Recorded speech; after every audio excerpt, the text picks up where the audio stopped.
الحمد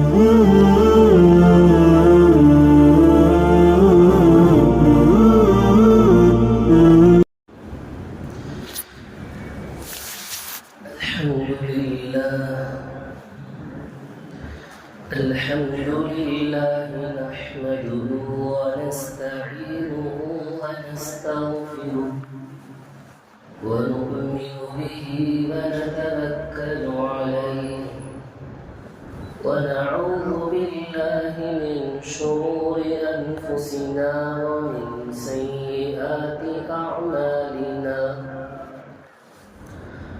من يهده الله فلا مضل له ومن يضلله فلا هادي له ونشهد أن لا إله إلا الله وحده لا شريك له ونشهد أن سيدنا ونبينا ومولانا محمدا عبده ورسوله أما بعد أعوذ بالله من الشيطان الرجيم بسم الله الرحمن الرحيم ظهر الفساد في البر والبحر بما كسبت أيدي الناس ليذيقهم بعض الذي عملوا لعلهم يرجعون وقال تعالى ولا تهنوا ولا تحزنوا وأنتم الأعلون إن كنتم مؤمنين صدق الله العظيم اللهم صل على محمد في أفضل كلامنا اللهم صل على محمد في أوسط كلامنا اللهم صل على محمد في آخر كلامنا رب اشرح لي صدري ويسر لي أمري واحلل عقدة من لساني يفقه قولي تمام تعریفیں اللہ رب العزت کے لیے سزاوار ہے لائق تحسین ہے کہ جس نے مجھے اور آپ کو بلکہ اس پوری کائنات کو جس نے اپنی قبض قدرت سے بنایا ہے لاکھوں اور کروڑوں مرتبہ درود و سلام نازل ہو میرے اور آپ کے آقا حضرت محمد مصطفیٰ صلی اللہ علیہ وسلم کے ذات اطہر کے لیے حاضرین محترم اللہ رب العزت کا بے پناہ فضل و احسان ہے اللہ نے مجھے اور آپ کو حضرت محمد مصطفیٰ صلی اللہ علیہ وسلم کی امت میں پیدا فرمایا اور اشرف المخلوقات بنایا حاضرین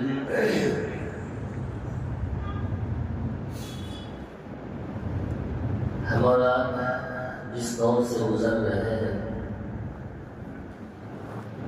اس دور میں ایک نیا طریقہ ایک نیا رواج نئے فتنے نئے مصیبتیں الگ طریقے سے جنم لے کر ساتھ میں آ رہی ہیں تو ایسے موقع پر قرآن مجید ہمیں کیا تعلیم دیتا ہے نبی اکرم صلی اللہ علیہ وسلم کی سنت ہمیں کیا تعلیم دیتی ہے حدیث پاک میں اس کا کیا علاج ہے آج میں اس حالات کے بارے میں کچھ آپ حضرات کو بتاتا چلوں اور سب سے آخر میں ایک اہم گفتگو آپ حضرات کو بیان نہیں ہے وہ سب سے آخر میں انشاءاللہ ایک اہم چیز سمجھانا ہے حاضرین محترم رسول پاک صلی اللہ علیہ وسلم کی زندگی ہمارے لیے ایک نمونہ ہے، اور آپ علیہ الصلوۃ والسلام کی زندگی میں ہم سب کے لیے ایک پیغام ہے۔ جو کوئی رسول خدا صلی اللہ علیہ وسلم کے شریعت مطہرہ کے موافق اپنی زندگی کو گزارتا ہے، اسے کسی چیز کے نہ ملنے پر نہ وہ افسوس کرتا ہے، نہ وہ غم کرتا ہے، نہ وہ پریشان ہوتا ہے، اور کسی چیز کے چھوٹ جانے پر اس کو ملنے پر بھی کوئی تکبر اور غرور اور گھمنڈ نہیں ہوتا ہے۔ اور جب نبی علیہ الصلوۃ والسلام کے طریقے کو چھوڑ دیتا ہے، سے ہر طریقے کا چھوٹ جانے کا خوف بھی ہوتا ہے، ڈر بھی ہوتا ہے، پریشان بھی ہوتا ہے، اور کسی چیز کے مل جانے پر اسے غرور اور تکبر اور گھمنڈ بھی ہوتا ہے۔ اللہ رب العزت ہمیشہ سے اللہ کا ایک رواج رہا ہے، اللہ تعالیٰ اپنے خاص محبوب پسندیدہ بندوں پر اپنی رحمتیں اور برکتوں کا نزول اللہ تعالیٰ کرتا رہتا ہے۔ وہ کب تک کرتا رہے گا؟ جب تک کہ بندہ اللہ اس کے رسول کے حکم کے مطابق اپنی زندگی کو گزارنے والا رہتا ہے۔ ایک مسلمان جب اللہ اس کے رسول کے احکام کے مطابق اپنی زندگی کو نہیں گزارتا، منمانی زندگی، شراب نوشی، جوا، ناچ گانے، نشہ، غیر ضروری چیزیں اپنی زندگی میں بنا لیتا ہے، تو اللہ تبارک و تعالیٰ اس کو ذلت اور رسوائی کے جال میں پھنسا کر رکھ دیتا ہے، اور ہر طرف کے ہر طرح کی مصیبتوں میں پھنس جاتا ہے۔ اللہ کا قانون ہے، قرآن مجید کہتا ہے کہ ان اللہ لا یغیر ما بقوم حتی یغیروا ما بانفسهم۔ اللہ تعالیٰ اس قوم کی حالت کو کبھی نہیں بدلتا ہے جب تک کہ وہ قوم اپنی حالت کو نہیں بدل لیتی۔ یہ اللہ کا قانون ہے، جب تک قوم نہیں بدلتی اللہ بھی آنے والے حالات کو کبھی بدلنے والا نہیں ہے۔ حضرت محترم، جس دور سے ہم گزر رہے ہیں، اس دور میں ہم سب مسلمانوں کے لیے، اس امت کے لیے ضروری ہے ہم سب غیر شرعی چیزوں کو اپنی زندگی سے ختم کرنے کی کوشش کریں۔ توبہ کے دروازے کو کھٹکھٹانا ہے، گناہوں سے شرمندہ ہو کر اللہ کو راضی کر لینا ہے، اور اللہ کی رسی کو مضبوطی سے تھام لینا ہے۔ اگر ایسا ہو جائے گا تو اللہ تعالیٰ گناہوں سے، فسق و فجور سے، تمام غیر شرعی چیزوں سے اللہ بچنے کی توفیق عطا فرمائے گا۔ جس دور میں ہم ہیں، جدھر چاہے ادھر فتنہ ہی فتنہ ہے۔ جس دور میں آج ہر انسان کو دیکھیں کسی نہ کسی حالات سے پریشان کن ہے۔ حضرت محترم، آپ کا اور میرا اس بات کا یقین ہے، ایمان ہے، اس دنیا میں جو کچھ بھی ہوتا ہے وہ اللہ کے حکم اور اس کے مرضی کے مطابق ہوتا ہے، مگر اللہ تعالیٰ کبھی کبھی دشمنوں کو ہمارے اوپر مسلط کر کے ذلیل بھی کرتا ہے اور عزت بھی عطا کرتا ہے، جیسے کہ اللہ قرآن میں کہتا ہے کہ وَتُعِزُّ مَن تَشَاءُ وَتُذِلُّ مَن تَشَاءُ بِيَدِكَ الْخَيْرُ۔ جسے چاہے وہ ذلت بھی دے دے، جسے چاہے وہ عزت بھی دے دے، وہ اس کے ہاتھ میں۔ اللہ کے یہاں اللہ کی کسی سے دوستی نہیں، مگر بندوں کے اعمال کی قدر اللہ کے نزدیک ہے۔ اعمال جتنے اچھے ہوں گے اللہ کی جانب سے خیر کے فیصلے بھی اتنے ہی اچھے ہوں گے۔ اعمال اچھے نہیں تو اللہ تبارک و تعالیٰ ذلت اور رسوائی ہر مصیبت کے جال میں پھنس کر رہ جائیں گے۔ سرکار دو عالم صلی اللہ علیہ وسلم نے ایک حدیث بیان فرمائی۔ یہ حدیث کو اگر سنیں گے، یہ حدیث ہو بہو اللہ کے نبی نے اس زمانے کے لیے یہ حدیث بیان فرمائی ہے۔ حالات کے مطابق یہ حدیث ہو بہو فٹ ہوتی ہے۔ اس دور میں اللہ کے نبی نے صحابہ کے سامنے بیان فرمایا تھا کہ صحابہ بھی پریشان ہوتے ہوں گے، ایسا بھی ہونے والا ہے کیا؟ تو صحابہ اس دور میں ہوتے تو اللہ کے نبی کی اس باتوں کو سن کر یہ سوچتے کہ اللہ کے نبی کو اللہ نے ایک ایسا معجزہ عطا فرمایا کہ آگے آنے والی دور کے نشانیوں اور علامات کو نبی نے بیان فرمایا۔ نبی اکرم صلی اللہ علیہ وسلم نے فرمایا، میری امت میں ایک ایسا زمانہ آئے گا کہ لوگ میری امت کو گھیر کر بیٹھ جائیں گے چاروں طرف سے، جیسے کہ کھانا کھانے والا دسترخوان پر چاروں طرف گھیر کر بیٹھ جاتا ہے، چاروں طرف۔ یعنی اس کا مطلب یہ ہے جب کوئی بندہ کھانے کے لیے دسترخوان بچ جائے، کھانا لگ جائے، تو ایک دوسرے کو دعوت دیتا ہے کہ آؤ کھا لو، کھانا تیار ہے، تو لوگ جمع ہو جاتے ہیں اور کھانا کھانا شروع کرتے ہیں اور ختم کر کے رکھ دیتے ہیں۔ نبی نے فرمایا ہو بہو اسی طرح میری امت کے لوگوں کو لوگ اس طرح گھیر کر ایک دوسروں کو بلائیں گے، آ جاؤ، اگر امت محمدیہ کے جان سے کھلواڑ کرنا ہے تو آ جاؤ، اگر امت محمدیہ کے مال کو لوٹنا ہے تو آ جاؤ، اگر امت محمدیہ کو کسی طرح تکلیف دینا ہے تو آ جاؤ۔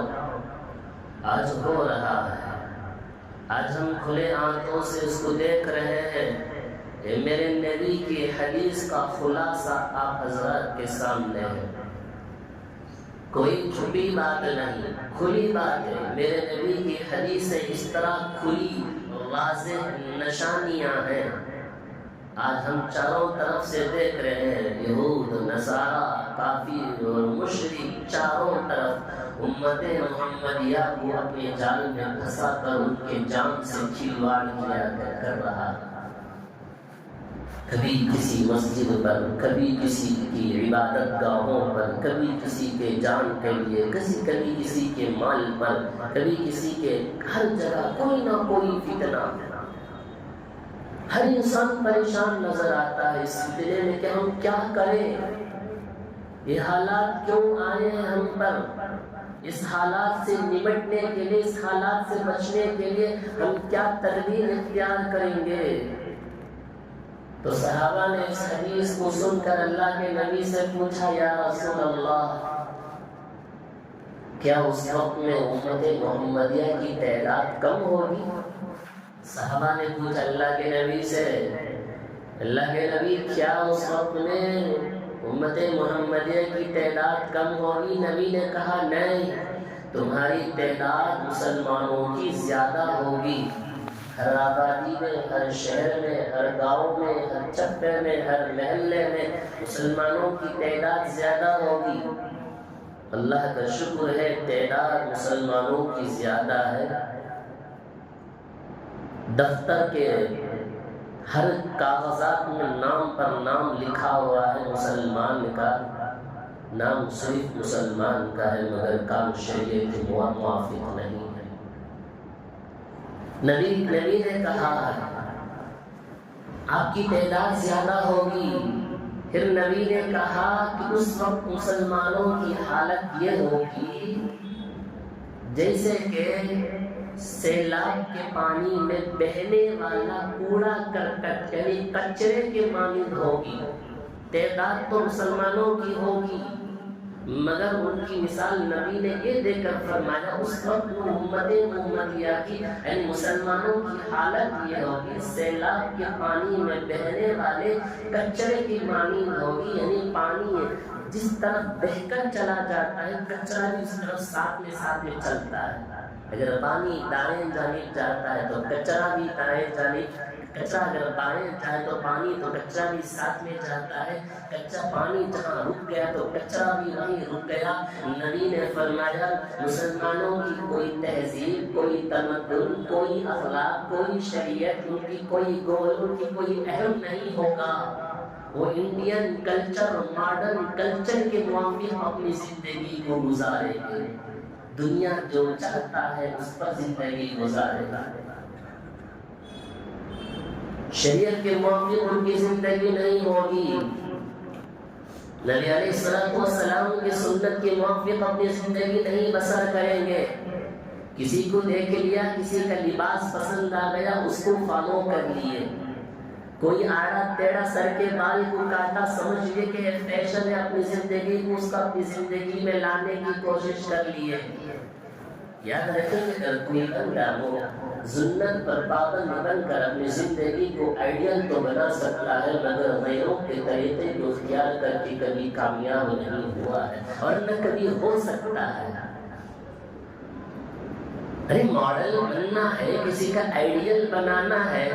دنیا جو چاہتی ہے، کوئی کسی کے اچھے لباس پہنا ہوا دیکھا، کوئی ماڈل بنے، کوئی ڈیزائن دیکھا، اس کو اپنانے کی کوشش کر لیے، اس کو فالو کر لیا. اگر اللہ کے بندے، اگر تم میرے نبی کے سنت کے موافق ان کو آئیڈیل بنا لیتا تو آج جو پریشانیاں یا مصیبتیں، جو فتنے یا آفات جو آئے ہیں، یہ کبھی دیکھنے کی نوبت نہیں ہوتی. لیکن نبی نے جو حدیث بیان فرمایا بالکل واضح نشانی ہے. یہی حالات آج ہم دیکھ رہے ہیں. ان کے کوئی اہم نہیں ہوگا. حالات اس سے بھی خراب آنے والے ہیں، حالات اس سے بھی بد سے بدتر ہونے والے ہیں. ان حالات کے آنے سے پہلے اپنے آپ کو سدھارنے کی کوشش کرنا ہوگا. جب تک اپنے آپ کو حالات کو سدھارنے کی کوشش نہیں کریں گے، حالات اس سے بھی بدتر ہوں گے.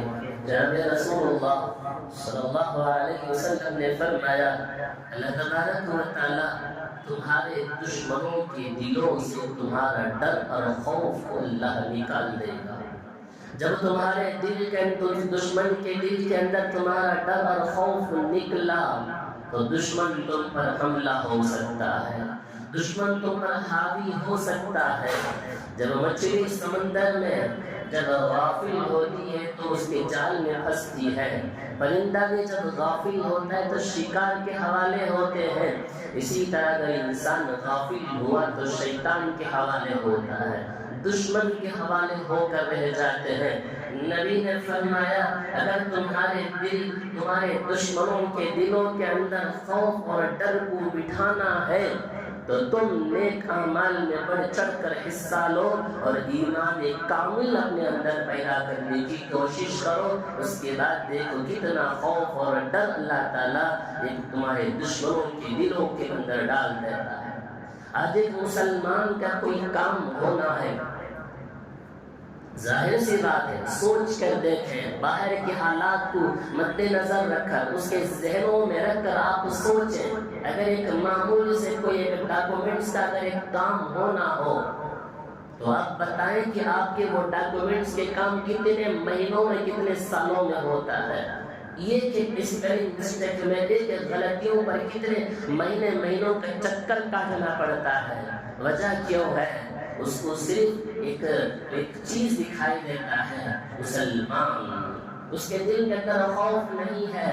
نبی علیہ السلام کے دل، نبی علیہ السلام کا رعب تمام دشمنوں پر تھا.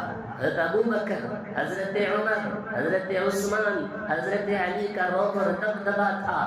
عمر بن عبدالعزیز رحمۃ اللہ علیہ کا دبدبا جانوروں پر بھی تھا، ان کا رعب اور دبدبا چلا. حضرت خواجہ معین الدین اجمیری چشتی رحمت اللہ علیہ کا رعب اور دبدبا اللہ نے ایسا رکھا کہ لاکھوں مسلمان، لاکھوں غیر ان کے ہاتھوں پر اسلام قبول کرنے کے لیے تیار ہوئے. ہوا کیوں؟ نماز چھوڑنے سے ہوا کہ شریعت کے موافق اپنی زندگی گزارنا چھوڑ دیے تھے. ارے اللہ کے بندے اگر ان کی تفسیر کو اگر اٹھا کر دیکھیں کتنے نیک انسان تھے، کیا اللہ کے پابند تھے، شریعت اور قانون کے موافق اپنی زندگی گزارنے کی کوشش کی۔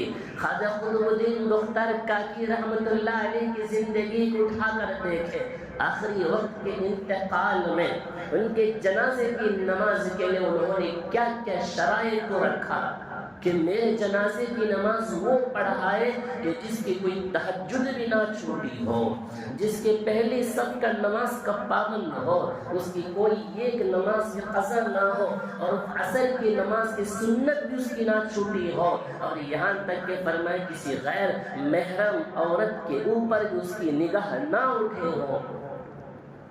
یہ روب اور دبدبہ ہوتا ہے، لاکھوں کا مجمع جن کے جنازے کے لیے شریک ہوا ہے۔ ایک ایسے ہوا قانون شریعت کو چھوڑنے سے ہوا ہے، سنت کو پامال سنت کو ختم کرنے کی وجہ سے ہوا ہے، یہ تمام چیزیں ہوا ہے۔ روب اور دبدبہ، ایک خوف دشمنوں کے دل میں جو پیدا ہوا، یہ اسی شریعت کے پابند ہونے پر ہوا ہے۔ آج یہ سمجھ لیے کہ حالات بڑے خراب ہیں تو سمجھ لیے آئے مسجد میں 2 رکعت نماز پڑھ لیے، ہاتھ اٹھائے دعا کر لیے، یا پریشانی کے حل کے لیے گھر میں آیت کریمہ کر لیا، یا پریشانی کے حل کے لیے صبح سے لے کر شام تک بقرہ پڑھ لیے۔ سمجھ لیے کہ زمانہ 5G کا ہے، وہ اوپن کرے گوگل اور یوٹیوب کھل گیا، مسئلہ حل ہو گیا، پورے مسائل حل ہو گئے۔ آج گھر میں پورا مسائل ہوا صبح سے لے کر شام تک، سمجھ لیے کل میرا مسئلہ حل ہو جائے گا۔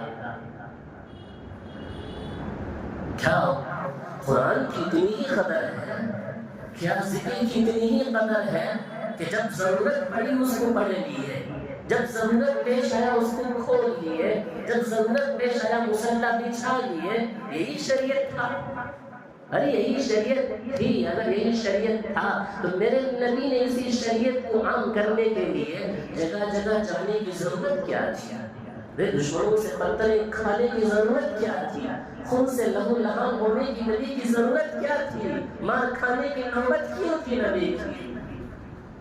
اتنی آسانی سے یہ چیز مل جانا تھا، یہ دین اتنی آسانی سے مل جانا تھا تو نبی نے اتنی محنت کیوں کی تھی؟ رعب و دبدبہ کسی دشمنوں کے دلوں کے اندر پیدا ہونا ہے تو ہم سب شریعت کے موافق اپنی زندگی کو گزارنا پڑے گا، سنتوں کو زندہ کرنا پڑے گا۔ میرے نبی علیہ السلام نے فرمایا من تمسک بسنتی فساد هذه الامہ، جو کوئی میری سنت کو اس فساد اور بگاڑ کے وقت میں میری سنت کو مضبوطی سے تھامے گا تو اسے 100 شہیدوں کا ثواب عطا کیا جائے گا۔ بتاؤ ایک شہید کا ثواب کتنا ہے؟ اس کا خون زمین پر گرنے سے پہلے اللہ اس کے اگلے اور پچھلے گناہ معاف کر دیا۔ اب سنت کو کہاں چھوڑا جا رہا ہے؟ کوئی قانون ہے ہمارا، کوئی طریقہ ہے زندگی گزارنے کا؟ آج پریشان ہے، سمجھتے ہیں کہ مسئلہ حل ہو جائے، مسئلہ حل ہو جائے۔ کہاں سے مسئلہ حل ہوگا؟ کہاں سے ہماری دعائیں قبول ہوگی؟ نہ کوئی حرام و حلال کی تمیز ہے، نہ کوئی نمازوں کا فکر ہے، نہ کوئی قرآن کریم کی تلاوت کی فکر ہے، نہ ذکر کی فکر ہے، نہ نبی سے سچی محبت ہے، نہ اللہ کے احکام کی کوئی اہمیت رہا۔ نبی علیہ السلام کا یہی فرمان تھا۔ اللہ تبارک و تعالیٰ قرآن میں کہتا ہے حالات جو کچھ بھی آئیں گے اس حالات سے تمہیں گھبرانے کی ضرورت نہیں ہے۔ وَلَا تَهِنُوا وَلَا تَحْزَنُوا وَأَنْتُمُ الْأَعْلَوْنَ إِن كُنتُم مُّؤْمِنِينَ۔ اللہ فرماتا ہے کہ حالات آئیں گے اور اس حالات میں پریشان ہونے کی ضرورت نہیں، غم اور خوف کھانے کی ضرورت نہیں، کامیابی تمہاری قدم آ کر چھونے کی ضرور۔ تم غالب ہو کر رہیں گے، وہ مغلوب ہو جائے گا، تم کامیاب ہوں گے، وہ ناکام ہوگا۔ یہ کب ہوگا؟ ان کنتم مؤمنین، اگر تم سچے پکے مومن بن کر دکھاؤ گا۔ تم سچے پکے مومن بن کر دکھاؤ، اپنے اعمال کو درست کر کے دکھاؤ، اس کے بعد دیکھیے اللہ تعالیٰ اس مسائل کو کیسے چھٹکیوں میں مسئلہ حل کرتا ہے۔ اگر یہ حالات سدھریں گے جب ہم سدھریں گے، یہ حالات نہیں سدھرے گا جب تک ہم نہیں سدھریں گے۔ نبی علیہ السلام نے فرمایا تم سنتوں کو زندہ نہیں کریں گے، اللہ اور اس کے رسول کی اطاعت تم نہیں کریں گے، اللہ کے شریعت قانون کے موافق اپنی زندگی کو نہیں گزاریں گے، تو اللہ تبارک و تعالیٰ تمہارے دشمنوں کے دلوں کے اندر سے خوف نکال دے گا اور تمہارے دل میں کمزوریاں پیدا ہو جائیں گی۔ صحابہ نے پوچھا یا رسول اللہ یہ کمزوری کیسی پیدا ہوگی؟ اللہ کے نبی نے کہا آج ہم کھلی آنکھوں سے دیکھ رہے ہیں، حب الدنیا و کراہیت الموت، دنیا کی محبت اور موت سے ڈرنا۔ دنیا کی محبت، چاہے وہ دنیا آپ کو جائز طریقے سے آئے ناجائز طریقے سے آئے، چاہے وہ دنیا دھوکہ دے کر کمائے یا دھوکہ نہ دے کر کمائے، جھوٹ سے کمائے یا جھوٹ چھوڑ کر کمائے، یا بے ایمانداری سے کمائے یا بے ایمانی سے کمائے، دنیا جس حال میں بھی ملے بس دنیا دنیا دنیا ہی کے پیچھے، دنیا کی محبت آخرت کی محبت سے غافل ہو گئے، آخرت کی کوئی فکر نہیں رہا، اور کراہیت الموت اور موت کا ڈر پیدا ہو جائے گا۔ اللہ کے نبی نے کیا وضاحت فرمائی ہے، یاد رکھیں، اللہ کے نبی نے فرمایا، قرآن کہتا ہے ظَهَرَ الْفَسَادُ فِي الْبَرِّ وَالْبَحْرِ بِمَا كَسَبَتْ أَيْدِي النَّاسِ لِيُذِيقَهُم بَعْضَ الَّذِي عَمِلُوا لَعَلَّهُمْ يَرْجِعُونَ۔ اللہ فرماتا ہے خشکی میں اور تری میں جو بھی فتنے فساد ہوتے ہیں، جو بھی حالات بگڑتے ہیں، یہ تمہارے برے اعمال کا نتیجہ ہے، یہ تمہارے برے اعمال کا نتیجہ ہے۔ لہذا سنتوں کو زندہ کرنے کی کوشش کرنا ہے، اپنے آپ کو سدھار پیدا کرنے کی کوشش کرنا ہے، خود سدھرنے کی کوشش کرو۔ دوسروں کے گریبان میں بعد میں جھانکیں گے، دوسروں کے اعمال کو بعد میں دیکھیں گے، دوسروں کے نمازوں کو بعد میں دیکھیں گے، دوسروں کے نیکیوں کو بعد میں دیکھو، دوسروں کی برائیوں کو بعد میں دیکھو۔ میں کتنا اچھا ہوں میرے اندر جھانکنا ہے، میرے گریبان کو میں جھانک کر دیکھنا ہے۔ دوسروں کے خود کے اندر بے ایمانی ہے، خود جھوٹا ہے، خود دھوکے باز ہے، خود گناہوں میں ملوث ہے، دوسرے جب گناہ کرتے ہیں اس کے اندر کا جذبہ پیدا ہو جاتا ہے، وہ گناہ ٹوکنے کا۔ سب سے پہلے اپنے گریبان کے اندر جھانک کر دیکھنا ہے۔ میں یقین کے ساتھ اس بات کو کہنا چاہتا ہوں، آج کے دور میں اگر حالات کو درست کرنا ہے، اگر یہ حالات درست ہونا ہے، ہم سب مل کر یہ بات کو طے کرنا ہے کہ 3 کام کو مرتے دم تک، سانس باقی رہنے تک اس 3 کام کو کرتے رہنا ہے۔ 3 کام ہیں، 3 اہم ضروریات ہیں، 3 نصیحتیں ہیں میرے نبی کے۔ اگر یہ ہوگا تو حالات سدھریں گے، اگر یہ نہیں ہوگا حالات اور بگڑیں گے اور فساد آئیں گے اور آپ کے اوپر حملہ ہوگا، کل کہیں اور تو کل ہمارے اس محلے میں۔ یہ نہیں ہونا ہے تو اپنے آپ کو سچے پکے مومن بن کر دکھاؤ، اپنے آپ کو وہ بن کر سدھر کر دکھاؤ۔ صرف یہ بولنے سے کافی نہیں ہوگا، یہ حالات کب اچھے ہوں گے، حالات کب اچھا ہوگا، کون ہمارے اوپر آئیں گے، فلاں فلاں تمام چیزیں بند کرو، صرف 3 کام کر لو۔ سب سے پہلا کام یہ ہے، وہی طے کر لینا ہے، سانس ختم ہو، سانس جسم باقی رہنے تک طے کرنا ہے، حق تلفی کی گناہوں سے اپنے آپ کو بچا کر رکھیں گے، ماں باپ کا حق ادا کریں گے، پڑوسیوں کا حق ادا ہوگا، پارٹنر کا حق ادا ہوگا، دوست و احباب کا حق ادا ہوگا، رشتہ داروں کا حق ادا کرتے جائیں گے، تمام کا حق ادا کرو، حق تلفی کی گناہوں سے بچا کر رکھنا۔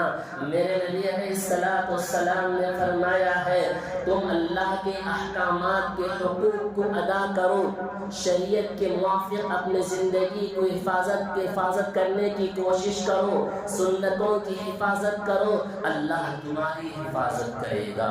اگر تم شریعت کی حفاظت نہیں کرے، سنتوں کی حفاظت نہیں کرے، بھائیوں کی کسی کے حقوق کی تم نے حفاظت نہیں کی، اللہ بھی تمہاری حفاظت نہیں کرے گا۔ یہ حقوق العباد کا مسئلہ ہے۔ حقوق اللہ تو گناہ کرنے کے بعد توبہ استغفار سے ختم ہو سکتا ہے، حقوق العباد کبھی ختم نہیں ہوگا جب تک کہ جس بندے کے حق کو تم نے دبایا ہے، جس کو تم نے ظلم کیا ہے، اگر وہ معاف نہیں کرتا تو اللہ بھی معاف نہیں کرے گا۔ تو لہٰذا حقوق العباد کے مسئلے پر توجہ دو، کسے دھوکہ دیا ہے، کس کے مال کو لوٹے ہیں، کس کے زمین کو غصب کیا ہے، حقوق العباد کو سب سے پہلے سمجھنا ہے۔ دوسری چیز طے کرنا ہے کہ حسد، جلن، بغض، عداوت کو اپنے سینے سے پاک کر دو۔ اپنا سینہ ان تمام چیزوں سے پاک ہوگا، اللہ بھی تمہیں تمام چیزوں سے فتنے سے پاک کرے گا۔ اگر یہ حسد، بغض، عداوت، جلن ہوگا تو اللہ بھی پاک نہیں کرے گا۔ ان حسد اور جلن کو اپنے سینے سے نکال دو۔ حضرت عمرو بن عاص رضی اللہ عنہ ایک مرتبہ نبی علیہ السلام کے مسجد میں تشریف لائے، مسجد نبوی میں۔ نبی نے کہا اب جو اندر تشریف لائیں گے وہ جنتی ہوں گے۔ 3 دن یہی مسئلہ، ایک صحابی پریشان ہے، یہ وہ کون صحابی ہے؟ اللہ کے نبی نے دنیا میں جنہیں جنت کی بشارت دی، دنیا میں جنت کی بشارت دی، وہ صحابی کو دیکھتے وہ عبداللہ بن عمرو بن عاص رضی اللہ عنہ ہے۔ وہ صحابی اٹھے، ان سے کہا میں آپ کے ساتھ 3 دن گزارنا چاہتا ہوں، آپ کے پاس ایسا کیا خاص عمل ہے جسے نبی نے کہا کہ آپ جنتی ہے؟ انہوں نے کہا کہ میرے پاس کوئی خاص عمل نہیں ہے، مگر آپ کے ساتھ میں 3 دن گزار کر دیکھنا چاہتا ہوں۔ وہ صحابی ان کے ساتھ 3 دن گزارے، رات میں سونے کے بہانے سے بیڈ شیٹ کو ہٹا کر دیکھنے لگے۔ نہ رات میں لمبی نمازیں تھی، نہ تہجد تھا، نہ کوئی نظر نہیں آیا۔ 3 دن کے بعد اس صحابی سے انہوں نے پوچھا اللہ کے نبی نے آپ کو دنیا میں جنت کی بشارت دی ہے، بتاؤ آپ کے پاس ایسا کیا خاص عمل ہے؟ انہوں نے فرمایا میرے دل میں کسی کے لیے کوئی کینہ، حسد، بغض نہیں تھا، نہیں ہے، میں کسی کے لیے رکھتا نہیں ہوں۔ کوئی کتنا بھی اونچا چلا جائے، کس مقام پہ بھی چلے جائے، مجھے کسی کے لیے کوئی حسد نہیں ہے۔ تیسری چیز یہ طے کر لو، فرمایا کہ 24 گھنٹے میں اتنا وقت نکال لو کہ ان وقت میں توبہ اور استغفار کے لیے اپنی زندگی کو معمور کر لو۔ جتنا توبہ اور استغفار ہوگا اتنے اللہ تعالیٰ فتنے فساد سے ہم سب کی پوری امت مسلمہ کی اللہ حفاظت کرے گا۔ قرآن کیا کہتا ہے؟ وَمَا كَانَ اللَّهُ مُعَذِّبَهُمْ وَأَنْتَ فِيهِمْ وَمَا كَانَ اللَّهُ مُعَذِّبَهُمْ وَهُمْ يَسْتَغْفِرُونَ۔ اللہ نبی سے کہتا ہے نبی جب تک تم اس امت میں رہو گے تب تک میں اس قوم پر عذاب نہیں بھیجوں گا، وہ قوم کسی فتنے میں مبتلا نہیں ہوگی، اور اسی طرح میں اس قوم پر بھی اپنا عذاب نہیں بھیجوں گا جب تک کہ وہ قوم توبہ استغفار میں اپنے آپ کو لگا لیتی ہے۔ لہذا توبہ استغفار سے اپنی زندگی کو معمور کرنا ہے۔ توبہ استغفار کے ذریعے سے اللہ تعالیٰ بڑے بڑے مسائل کو حل کر دیتا ہے۔ لہذا پورے باتوں کا خلاصہ آپ سبھی حضرات کو یہ بتانا ہے، حالات آئیں گے، اس سے پہلے بھی حالات آئے ہیں، اور بھی حالات آئیں گے، اس سے بھی خراب حالات آئیں گے۔ ان خراب حالات میں نہ ڈرنے کی ضرورت ہے، نہ خوف کھانے کی ضرورت ہے۔ یہ کامیابی تمہارے قدموں تلے چومے گی آ کر۔ یہ کب ہوگی؟ جب تم اپنے آپ کو شریعت کی موافق اپنی زندگی کو گزارو گے، تم سچے اور پکے کامل مومن اور مسلمان بنو گے، اللہ تعالیٰ حالات کو سدھار کر رکھ دے گا۔ حالات اچھے آئیں گے، ان حالات سے کوئی گھبرانے کی ضرورت نہیں ہے۔ میں حالات پر آج اس لیے بولتا تھا، دراصل ایک بات آپ سبھی حضرات کو ایک ضروری بات کی طرف آپ کو اشارہ کرنے چاہ رہا ہوں۔ شاید آپ حضرات چند جمعہ پہلے ایک ویڈیو دیکھے ہوں گے کہ ایک تنگور سے تشریف لائے مولانا ایک مسئلہ چھڑا تھا 2019 میں کہ CAA اور NRC کیا ہے اور NPR کیا ہے، یہ کیا بلا ہے۔ پھر وہ لاک ڈاؤن کی وجہ سے وہ مسئلہ دبا، پھر اب وہ اٹھ کر کھڑا ہوا ہے، زندہ ہوا ہے، یہ آنے والا ہے، وجود میں ہونے والا ہے۔ آپ حضرات اس میں ایک بات سنے ہوں گے حضرت کی، انہوں نے فرمایا ہے کہ جمعے میں مسجد میں بیان فرمایا۔ سب سے پہلے بات سمجھ لیں، NRC CA کی بات اب جو ہو رہی ہے نہ یہ پالیٹکس ہے نہ یہ کوئی سیاست ہے، بس آپ حضرات کو توجہ بھی کرنا ہے یہ کیا چیز ہے۔ زیادہ گھبرانے اور پریشان ہونے کی ضرورت نہیں، کوئی لمبی چوڑی بات نہیں، کنفیوز ہونے کی بات نہیں، سیدھی سادی بات ہے، اس کو سمجھنے کی کوشش کرنا ہے۔ حالات آئے ہیں، انہوں نے فرمایا بیان یہ سمجھانے سے پہلے کہ میرا چہرہ دیکھ لو، آج کا وقت دیکھ لو، جگہ دیکھ لو، طے کر لو۔ آج میں CA کے بارے میں NRC کے بارے میں آپ سبھی حضرات کو بتانا چاہ رہا ہوں۔ اگر اس پر عمل نہیں کریں گے، حالات اگر خراب ہو گئے تو خون کے آنسو روئیں گے۔ انہوں نے یہ بات بتایا ہے، لہذا سمجھنے کی کوشش کرو۔ CAA NRC NPR آئے یا نہ آئے، ہمیں اس سے کوئی مطلب نہیں، بس ہم کیا کرنا ہے، میں یہاں کا سٹیزن شپ ہوں، میرے لیے میں اپنے ڈاکومنٹس کو بنا کر رکھنا ہے، میرے بچوں کے، میرے رشتہ داروں کے، میرے پڑوسیوں سب کی فکر کرنا ہے۔ وہ آئے نہ آئے بات کا حصہ ہے، اس کے پر توجہ مت دیو، جو آئے گا چھڑ جائے گا۔ لہٰذا سب سے پہلے ڈاکومنٹس کو بنا کر رکھ لینا ہے، اور ہماری اپنی خاص ذمہ داری، میں یہاں کا سٹیزن شپ ہوں، اس کے لیے کیا کرنا ہے، کیا پریشانی آئے نئے بات کا حصہ۔ مثال کے طور پر آپ گلی میں جاتے رہے، اچانک سے کوئی پولیس والا کھڑا کر آپ کو پوچھا کہ بتاؤ تم یہاں کے سٹیزن کو کیا پروف ہے، تو کیا بتایا؟ ہر پروف کے اندر ہمارے الگ الگ اسپیلنگ ہے، ہر پروف کے اندر الگ الگ اسپیلنگ ہے، الگ الگ نام ہے، لہٰذا اس پروف کو بتانے کے لیے اپنے آپ کو ثابت کرنے کے لیے یہ کام کرنا ہے۔ دوسری چیز وہ حضرت آج کے زمانے میں دیکھ لیں گے، بہت سارے ہمیں بچانے والے یہ ڈیلا یہ سب باتیں لپٹ کر کنارے رکھ ڈالنا ہے، وہ ڈیلا سب بولنے کی ضرورت نہیں ہے۔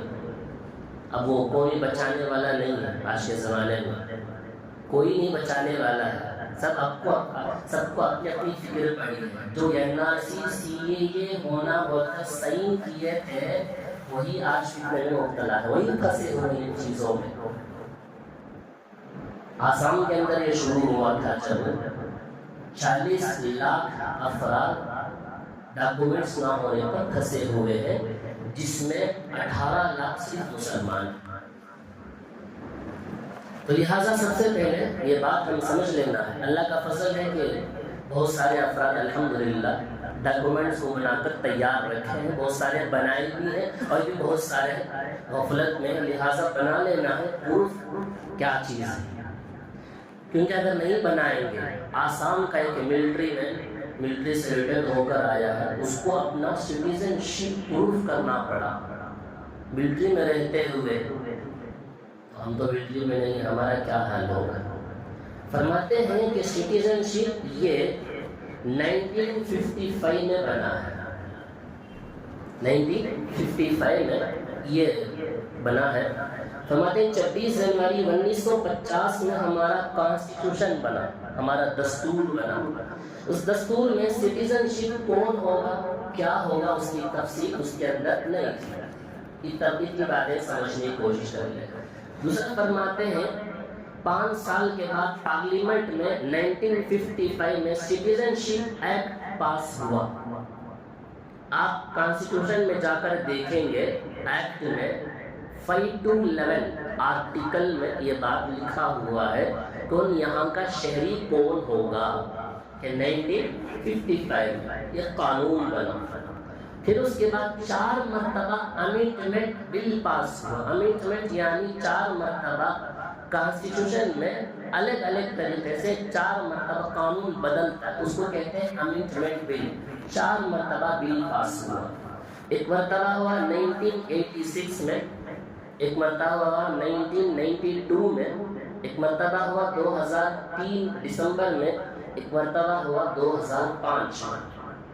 بس اتنی باتیں سمجھ لیں. اب اس کے بعد ڈاکومنٹس کس کس کے لیے ضروری ہے، کتنے سال کے لوگوں کے لیے، یہ باتیں سمجھ لیں. فرماتے ہیں 1955 میں کس کو سٹیزن شپ مانا جا رہا ہے. اس وقت اگر کوئی آدمی 26 جنوری 1950 سے پہلے پیدا ہوا ہو، اور اندازہ لگا کہ یہاں کتنے ہوں گے جن کی عمر 70 85 90 جن کی جتنی بھی ہوگی وہ اب آپ کے لیے سن لیں. 26 جنوری 1950 سے پہلے جو پیدا ہوئے ان کو صرف یہ پروف دینا ہے کہ میں 26 جنوری 1950 کی رات 12 بجے کے بعد میں انڈیا میں تھا، میرا یہ پروف ہے. دیکھو کیا پروف ہے تو نہیں چلے گا. اگر کہیں کمپنی میں کام کیے ہیں تو وہاں کا کوئی لیٹر ہو، کوئی بھی ہو، دکھائیں گے تو ان کو انڈین سٹیزن شپ مل جائے گا. دوسرا ہے جو شخص 26 جنوری 1950 اور 1 جولائی 1987 26 جنوری 1950 اور 1 جولائی 1987 کے درمیان جو پیدا ہوئے ان کو اپنا پروف دکھانے سے وہ یہاں کے سٹیزن شپ ہو جائیں گے 1987 تک. اب جو بھی پیدا ہوئے 1987 تک وہ دیکھ لیں.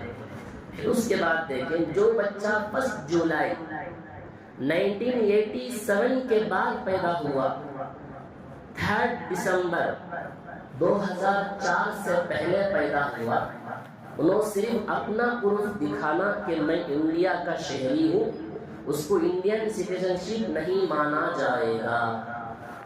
کیوں نہیں مانا جائے گا؟ انہوں کیا کرنا ہے، اپنے فائل کے ساتھ اپنے ماں یا باپ کسی ایک کا پروف دکھانا ہوگا کہ میں فلاں کا بیٹا ہوں، امی کا یا ابا کا، کسی ایک کا بھی دکھانا ہوگا. جب جا کر ان کو انڈین سٹیزن شپ مانا جائے گا. جو بھی ہے اندازہ لگا لیں. جو بچہ 3 دسمبر 2004 کے بعد سے لے کر اب تک صرف اپنا ڈاکومنٹ رکھ لینے سے کافی نہیں ہوگا، سٹیزن شپ مانا نہیں جائے گا. ان کو اپنے پروف کے ساتھ ماں اور باپ دونوں کا پروف رکھنا ہوگا. جو آپ سب سے پہلے آپ سنے تھے 1987 سے لے کر 2004 تک جو پیدا ہونے والے باپ یا ماں کسی ایک کا دکھا دے تو کافی. 2004 کے بعد سے لے کر اب تک جو بھی پیدا ہوئے ہیں انہوں صرف با یا ماں باپ کا نہیں، دونوں کا بھی پروف دکھانا پڑے گا. اس کو کہتے ہیں سٹیزن شپ بائی برتھ، یہاں کی پیدائش ہماری. ایک ہوتا ہے سٹیزن شپ بائی ڈیسنٹ. وہ مسئلہ یہ بھی سمجھ لو کہ یہ آیا کہیں کو آنے کا وجہ کیا تھا. فرماتے ہیں اس کا قانون کہ جو بچہ 26 جنوری 1950 کے بعد پیدا ہوا یہاں کا سٹیزن تھا، اس کے بعد جا کر سعودی میں کام کرنے چلے گئے، کسی بھی جگہ سعودی میں کسی بھی جگہ کام کرنے چلے گئے تھے، وہاں جا کر ان کو بچہ پیدا ہوا تو اس بچے کو بھی سٹیزن شپ دے دیا جائے گا ماں اور باپ کے حساب سے. اور ایک فرماتے ہیں 10 دسمبر 1950 پر 2 کے بعد جو بچہ انڈیا کے باہر پیدا ہوا سٹیزن اس کو بھی مان لیا جائے گا۔ ابراہم مسئلہ 3 دسمبر 2004 کے بعد جتنے بچے پیدا ہوئے ان سے اسی وقت سٹیزن شپ مانا جائے گا۔ باہر پیدا ہوا ہو 1 سال کے اندر ان کا نام، اس بچے کا نام انڈین ڈپلومیٹک مشن کے اندر اس بچے کا نام کو ایڈ کرنا پڑے گا۔ وہاں پر جس جگہ بچہ پیدا ہوا ہے جب جا کر ہی اس بچے کو بھی سٹیزن شپ دیا جائے گا۔ اگر نہیں ایڈ کرے 1 سال کے بعد اس بچے کو اس ماں باپ سے الگ کر دیا جائے گا۔ یہ خطرناک مسئلہ ہے۔ اچھا اب سٹیزن شپ بائی رجسٹریشن، یہ سی اے آیا ان کی وجہ سے آیا تو سی اے میں ہمیں بڑا ہنگامہ مچاتے تھے کہ ہم ڈاکومنٹس نہیں دکھائیں گے، فلاں کریں گے۔ اچھی چیزیں دکھانا نہیں، ڈاکومنٹس رکھ لے تو بولنا سن نہیں دکھائیں گے۔ ڈاکومنٹس نہیں ہے تو کیا نہیں دکھائیں گے؟ اچانک پکڑ میں آئے تو کیا ہوگا؟ سی اے کی غلط فہمی ہماری یہ چیز، غلط فہمی کیا ہے ہماری؟ فرماتے ہیں غلط فہمی کیا ہے؟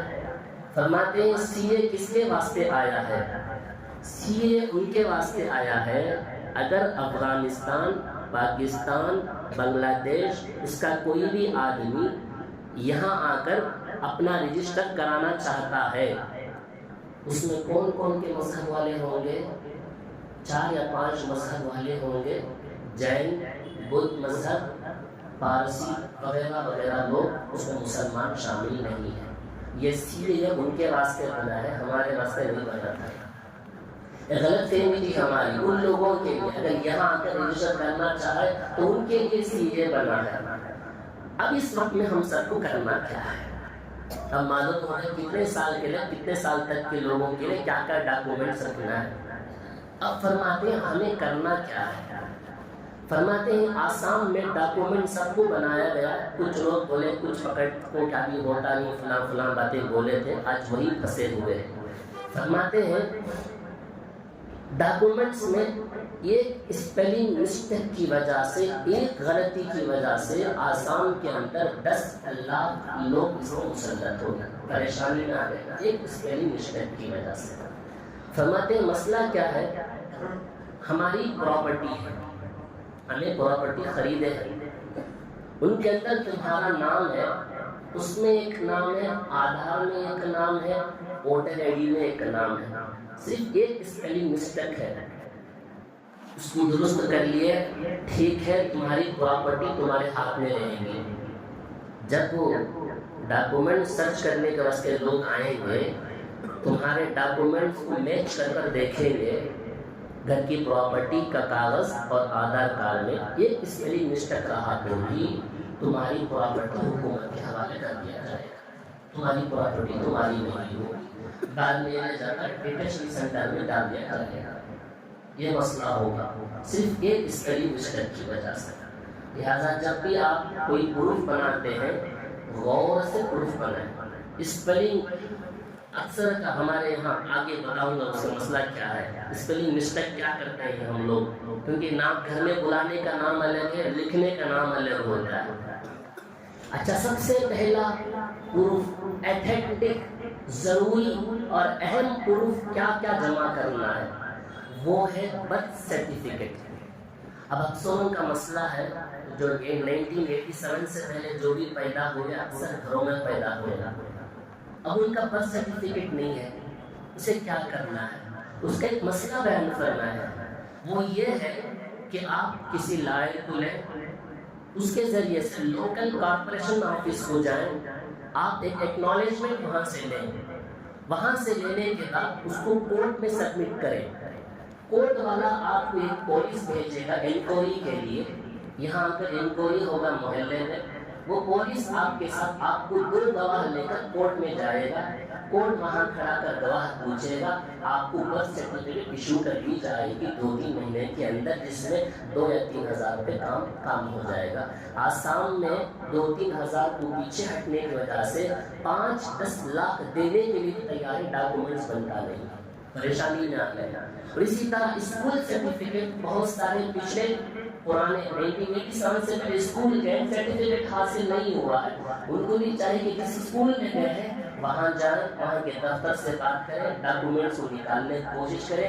وہاں نہیں نکلتا ہے تو آپ پھر لائر کے ذریعے سے کام کرائیں. یہ کام جتنا جلدی ہو سکے کر لینا ہمارے لیے بہتر ہے. سرٹیفکیٹ اور برتھ سرٹیفکیٹ کا, اسکول کے سرٹیفکیٹ کا.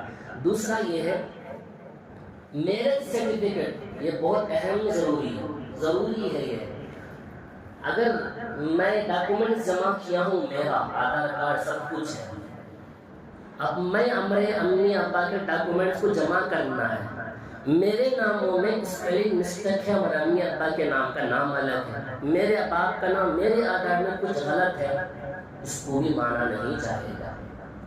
اور دوسری چیز میرج سرٹیفکیٹ کو بھی اس کے اندر اٹیچ کرنا ہے. اگر میرج سرٹیفکیٹ اٹیچ نہیں کریں گے اس بچے کو ماں باپ سے جدا کر دیا جائے گا.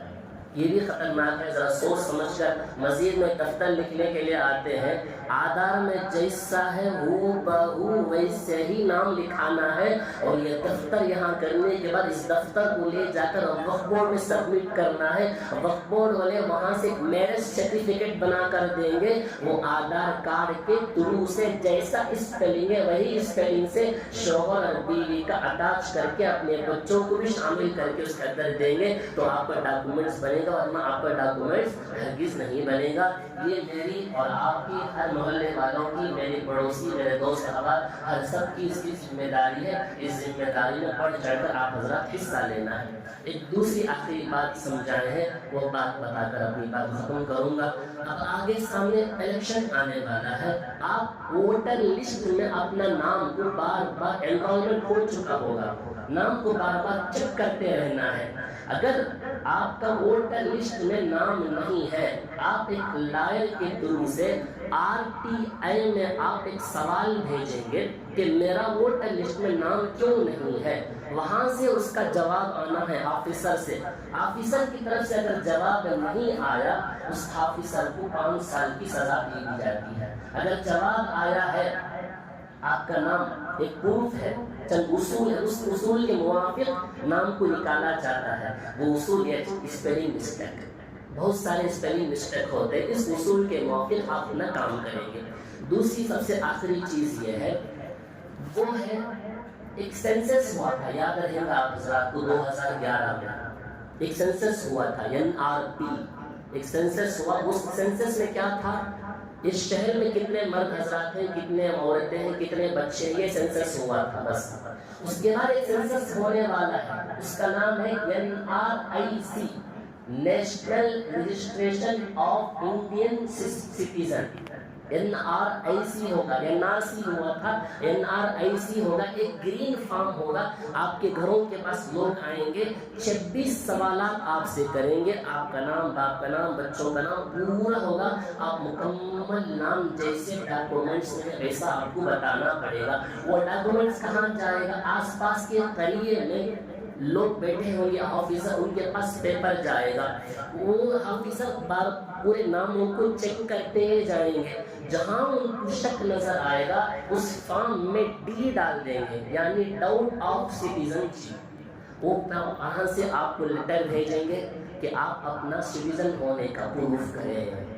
اس وقت میں ڈاکومنٹ صحیح رہا تو پروف کر سکتے ہیں, ڈاکومنٹ صحیح نہیں رہا تو آپ پروف نہیں کر سکتے ہیں. لہٰذا اس کا خاص خیال رکھیں, جلدی اس کے لیے تیار ہو جائیں. جن کے ڈاکومنٹس نہیں ہیں, اسپیلنگ مسٹیک ہے, فوراً اس پر جلد از جلد کرنے کی کوشش کریں. اس میں تاخیر کی ضرورت نہیں, بس ورنہ اور آگے بہت پریشانی کے سامنا کرنا پڑے گا.